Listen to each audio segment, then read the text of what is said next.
بسم اللہ الرحمن الرحیم۔ السلام علیکم۔ آپ کے سامنے میں ہوں ختیجہ معتبر نیوز کے ساتھ۔ سب سے پہلے نظر ڈالتے ہیں ہیڈ لائنز پہ۔ بھارت کرونا وائرس کے پھیلاؤ کا عالمی مرکز قرار۔ ترک صدر 24 جولائی کو نماز جمعہ آیا صوفیہ مسجد میں ادا کریں گے۔ کرونا وائرس کی ویکسین اگلے ماہ دستیاب ہوگی، روسی حکام۔ سونے کی قیمت تاریخ کی بلند ترین سطح پر پہنچ گئی۔ کرونا وائرس کے باعث T20 ورلڈ کپ ملتوی۔ ویڈیو گیم کے شوقین شہری نے 3 دہائی پرانا ویڈیو گیم 2 کروڑ روپے میں خرید لیا۔ کرونا ویکسین کی تیاری میں بڑی کامیابی کے بارے میں ایک اور خبر لندن سے۔ مویشی منڈی عید الاضحیٰ کی نماز اور محرم کے 10 دن کورونا کے لیے بہت ہی خطرناک۔ خبریں اب تفصیل کے ساتھ۔ بھارت کو کرونا وائرس کے پھیلاؤ کا عالمی مرکز قرار دے دیا گیا۔ برطانوی خبر رساں ادارے کی رپورٹ کے مطابق بھارت کرونا وائرس کے پھیلاؤ کا عالمی مرکز بن گیا۔ ہر 20 دن بعد متاثرین کی تعداد بھارت میں دگنی ہوتی جا رہی ہے۔ رپورٹ کے مطابق گزشتہ روز بھارت میں کرونا وائرس کے 40,000 نئے متاثرین کی تصدیق کی گئی، جو اب تک یومیہ تعداد میں سب سے بڑا اضافہ ہے۔ نئی دہلی میں کورونا کی رفتار دیکھ کر ایسا لگتا ہے کہ صورتحال بے قابو ہو گئی ہے۔ دہلی میں اب تک مجموعی طور پر 1,18,000 سے زائد کورونا کے متاثرین سامنے آئے ہیں۔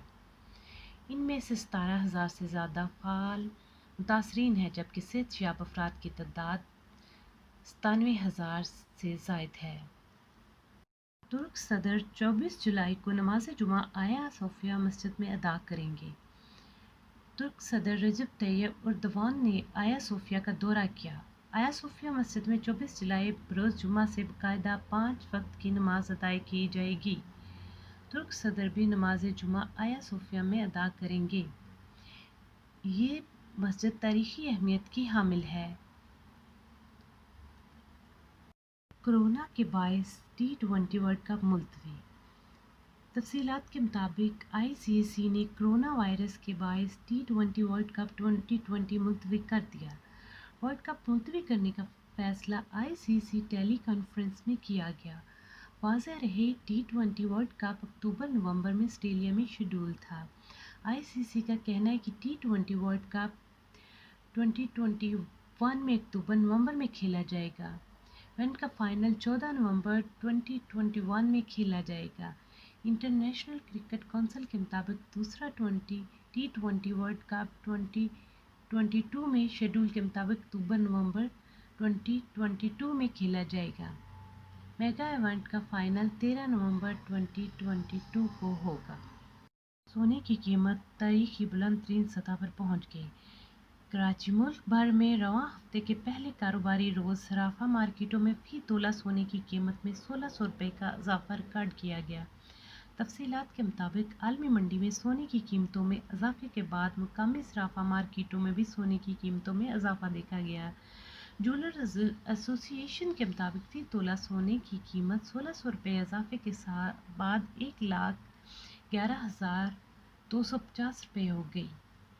10 گرام سونا 1,371 روپے مہنگا ہو کر 95,369 روپے کا ہو گیا۔ روسی حکام کا کہنا ہے کہ روس میں کرونا وائرس ویکسین کی تیاری حتمی مراحل میں پہنچ گئی ہے اور یہ اگلے ماہ عوامی استعمال کے لیے فراہم کر دی جائے گی۔ یہ بڑی خوشخبری ہے عوام کے لیے۔ آکسفورڈ یونیورسٹی میں تیار کردہ کووڈ-19 ویکسین کے ابتدائی تجرباتی مراحل میں حوصلہ افزا نتائج سامنے آئے۔ بین الاقوامی میڈیا رپورٹس کے مطابق آکسفورڈ یونیورسٹی کے ماہرین نے کووڈ-19 ویکسین کو محفوظ مدافعتی ردعمل کو متحرک کرنے اور پروان چڑھانے میں کارگر قرار دیا۔ سائنسدانوں کی جانب سے شیئر کیے گئے ڈیٹا میں یہ بات واضح ہوئی کہ 1,077 افراد پر مشتمل آزمائشی مرحلے میں انہیں انجیکشن لگایا گیا، جس نے اینٹی باڈیز اینٹی سیل بنائے جو کرونا وائرس کے خلاف مزاحمت پیدا کرتے ہیں۔ ویکسین کے مثبت نتائج ضرور سامنے آئے، تاہم ابھی یہ جاننا ضروری ہے کہ ویکسین مکمل تحفظ کے لیے کافی ہے یا اس کے لیے بڑے پیمانے پر ٹرائل کی ضرورت ہے۔